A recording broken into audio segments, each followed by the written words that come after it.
Bryce Young is currently not projected to outperform elite tier 1 NFL quarterbacks like Patrick Mahomes or Josh Allen this year, but he enters the 2026 season with massive upward trajectory coming off a breakout 2025 campaign where he achieved career highs across the board: 3,011 passing yards, 23 touchdowns, and led the Carolina Panthers to an NFC South division title. His peers voted him onto the top 100 list at number 98. While he still ranks below top-tier signal callers in raw weekly consistency, his elite clutch metrics prove he can go toe-to-toe with anyone when the game is on the line. Here's a 4-segment breakdown assessing if Bryce Young can truly take that leap into the NFL's elite tier this season.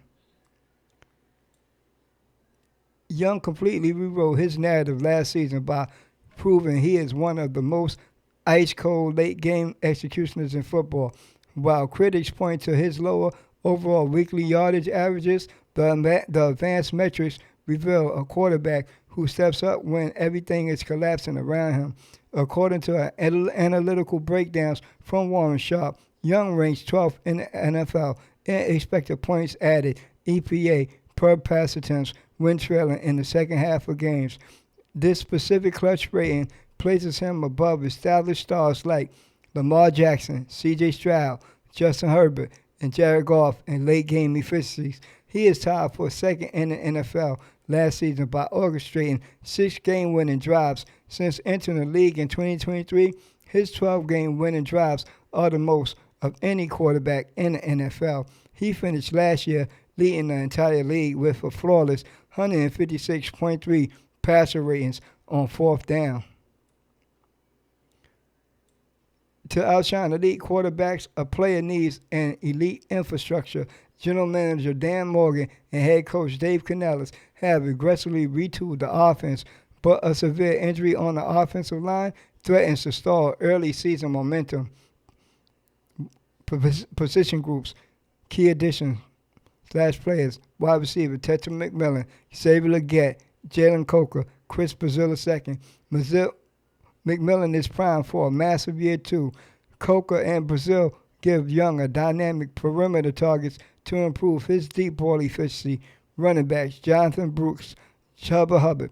Brooks is making his anticipated NFL debut after rehabbing an injury, providing a true through-threat safety valve. Offensive line, Ikem Ekwonu, ruptured patella tendon, is expected to miss the start of the season. Protecting Young's blind side without his star left tackle will be a major test early on. The Panthers officially triggered Young's $25.9 million fifth-year option, binding him to Charlotte through 2027. However, the front office is deliberately playing standard contract poker, refusing to rush into a massive $35 to $40 million plus annual extension before seeing if he can sustain an elite status. Morgan stated directly on the Rich Eisen show that everybody on the roster has to earn it every day. The front office wants another full year of development under Dave Canales before committing top-tier money.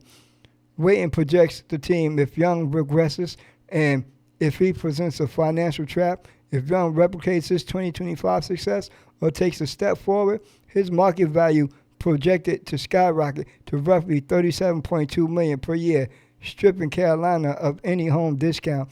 If Young struggles with consistency or if the offense stalls without Ekwonu, league insiders note that the Panthers could pivot or explore trade options next offseason. Young possesses the mental processing speed and clutch intangibles required for an elite quarterback, but outperforming Tier 1 signal callers on a weekly basis this year remains a massive hurdle. To bridge the gap from a top 20 good quarterback to a top 10 elite cornerstone, Young must solve his early game script issues. Slow starts plagued him through 2025, including a costly first-half interception slump and a narrow playoff loss to the Rams. If Canales can scheme up quicker passing sequences to protect Young from a compromised offensive line, Young has the weapons to push for a top 12 statistical finish. However, until he can consistently surpass 200-plus passing yards per game outside of the fourth quarter comeback scenarios, he remains a tier below the league's truly elite. Keep pounding. Keep pounding.